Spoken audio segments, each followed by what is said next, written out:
Kepolisian Resort Garut, Jawa Barat kembali menerima laporan dari 3 orang korban kasus pelecehan seksual yang diduga dilakukan oknum dokter kandungan berinisial MFS yang sudah ditetapkan sebagai tersangka.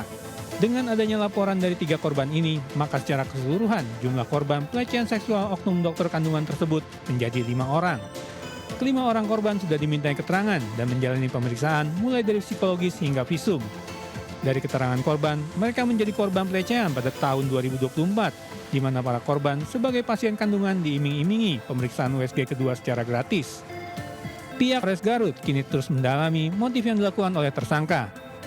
Hingga saat ini, Polres Garut masih membuka posko aduan terkait pelecehan seksual yang diduga dilakukan oknum dokter kandungan MFS. Sementara itu, satu lagi korban pelecehan seksual, oknum dokter berinisial AY di Kota Malang melapor kepada polisi. Korban mengalami dugaan pelecehan seksual pada tahun 2023. Bersama kuasa hukumnya, korban yang berusia 30 tahun tiba di Mapolresta Malang Kota Selasa pagi dan masuk ke unit perlindungan perempuan dan anak Polresta Malang Kota untuk melakukan pengaduan. Dengan adanya korban baru yang melapor, maka total terdapat 2 korban dugaan pelecehan seksual oleh dokter AY. Hingga saat ini, kasus masih dalam tahap penyelidikan Satreskrim Polresta Malang Kota. Dari Malang, Jawa Timur dan Garut, Jawa Barat, Denny Irwansyah, II Solihin, iNews melaporkan.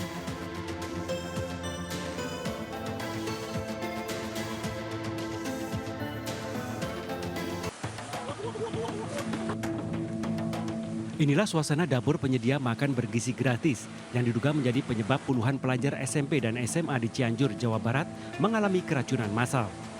Pasca terjadinya keracunan massal, dapur penyedia makan bergizi gratis di Desa Limbangan Sari, Cianjur, Jawa Barat nampak sepi tanpa adanya aktivitas di dalamnya. Sebelum terjadi keracunan massal, setiap harinya dapur makan bergizi gratis tersebut mendistribusikan makanan ke sekolah mulai dari TK, SD, SMP, dan SMA SMK sebanyak 3.470 porsi. Menurut Ketua Satuan Pelayanan Pemenuhan Gizi (SPPG), sebelum dilakukan pendistribusian ke setiap sekolah, ada tim ahli gizi melakukan quality control dan uji makanan. Kita selalu melalui yang namanya quality control, itu oleh ahli gizi kita. Setelah makanan dimasak, diolah, kita uji layak. Nah, uji layaknya ini kita konsumsi bareng, saya ahli gizi gitu kan mencoba makanan yang akan didistribusikan seperti itu. Dan hingga saat ini 80% sejumlah instansi terkait sudah melakukan pengecekan dan datang ke lokasi dapur. Hingga saat ini sampel makanan yang diduga menjadi pemicu puluhan pelajar mengalami keracunan massal sudah diamankan dan dibawa ke Lab Kesda Provinsi Jawa Barat untuk dilakukan pemeriksaan untuk memastikan penyebab keracunan massal. Dari Cianjur, Jawa Barat, Muhammad Andi Iksan, iNews melaporkan.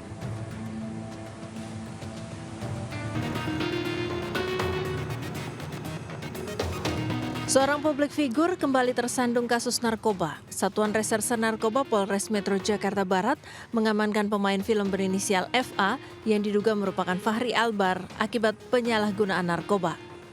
FA ditangkap di rumahnya di kawasan Jakarta Selatan pada tanggal 20 April dengan sejumlah barang yang diduga mengandung narkotika. Kasat Reskrim Narkoba Polres Metro Jakarta Barat Kompol Fernal Armando Sambo membenarkan perihal penangkapan publik figur tersebut.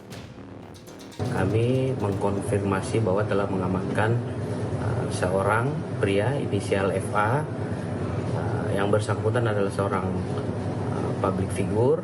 Untuk jenis narkotika sedang kita dalami, nanti untuk lebih jelasnya akan disampaikan oleh Humas. Ya.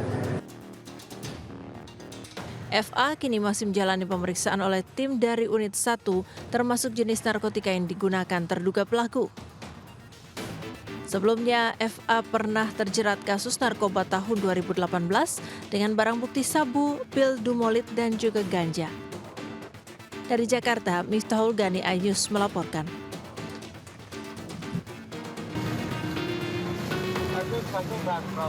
Banyak sekali nih. Petugas menggelar razia obat daftar G alias obat keras di kawasan Tanah Abang, Jakarta Pusat. 2 pemuda yang diduga akan membeli obat keras seketika kabur secepat kilat saat mengetahui kedatangan petugas.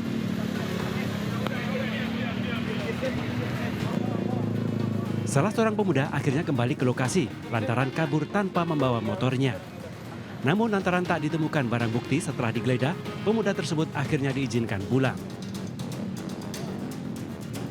Sejumlah lapak kaki lima penjual obat tak luput dirazia petugas.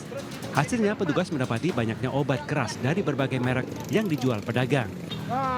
Magic Jar bukan tempat nasi. Selain disembunyikan di dalam kantong kresek, pedagang yang merupakan emak-emak ini juga menyembunyikan obat keras di dalam panci penanak nasi multifungsi. Kapolsek Tanah Abang Kompol Haris Ahmad Basuki mengamankan 10 pedagang yang kebanyakan lansia dengan 1 orang diantaranya masih di bawah umur. Dan berhasil mengamankan barang bukti sebanyak 2020 butir obat merek Tramadol, 1.695 butir obat merek Heximer, 1.937 butir obat merek Trihexyphenidyl.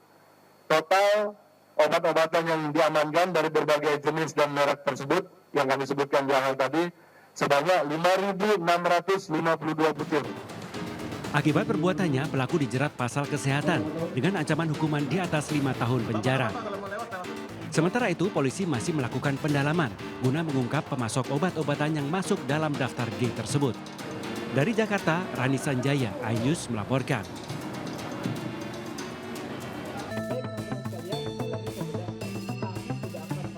Badan Penyelenggara Jaminan Produk Halal BPJPH bersama dengan Badan Pengawas Obat dan Makanan atau BPOM menemukan 9 olahan makanan mengandung porsin atau babi. 7 di antara 9 produk tersebut sudah bersertifikat halal. Temuan ini berdasarkan hasil pengujian laboratorium terhadap parameter uji DNA atau peptida spesifik porsin. Hal ini disampaikan Kepala Badan Penyelenggara Jaminan Produk Halal Ahmad Haikal Hasan dalam konferensi pers bersama Badan Pengawas Obat dan Makanan. Itu yang diedarkan di Indonesia, didistribusikan, diperjualbelikan, wajib bersertifikat halal. Adapun produk-produk yang mengandung unsur tidak halal, wajib diberi keterangan tidak halal. Atas temuan ini, BPJPH langsung melayangkan surat pemanggilan kepada produsen atau distributor untuk melayangkan penarikan produknya dari peredaran.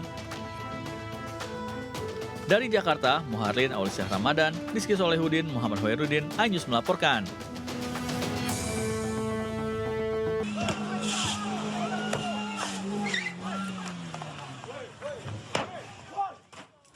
Dengan brutal, belasan anggota debt collector atau penagih hutang ini merusak mobil di halaman kantor Polsek Bukit Raya, Pekanbaru Riau. Para pelaku juga menganiaya Ramadhani Putri, pengemudi mobil yang juga berprofesi debt collector. Namun sangat disayangkan, aksi tersebut tak dapat dicegah anggota Polsek Bukit Raya yang berdalih kekurangan personil. Tak butuh waktu lama, polisi meringkus 4 orang tersangka dan 7 lainnya dalam pengejaran. Awalnya sekelompok debt collector ini terlibat cekcok dengan korban. Merasa terancam, Ramadhani kabur mengendari mobil menuju halaman Mapolsek Bukit Raya. Bukannya mendapat pertolongan, para pelaku justru leluasa menyerang dan merusak mobil korban. Imbas kejadian tersebut, Kapolsek Bukit Raya, Kompol Safnil, dimutasi sebagai Kepala Sentra Pelayanan Kepolisian Terpadu atau SPKT Polda Riau. Di malam, Bapak Kapolda mengeluarkan surat telegram atau surat keputusan bahwa Pak Kapolsek Bukit Raya diberhentikan dari jabatannya dan dimutasikan ke Polda Riau. Ini tentunya dalam rangka untuk menjamin keamanan, menjamin keselamatan dan memastikan bahwa pelayanan kepolisian di Polsek Bukit Raya dapat berjalan dengan baik. Para pelaku dijerat pasal 170 KUHP tentang tindak pidana kekerasan yang dilakukan bersama-sama dengan ancaman pidana maksimal 7 tahun penjara. Dari Pekanbaru Riau, Indra Yusrizal, iNews melaporkan.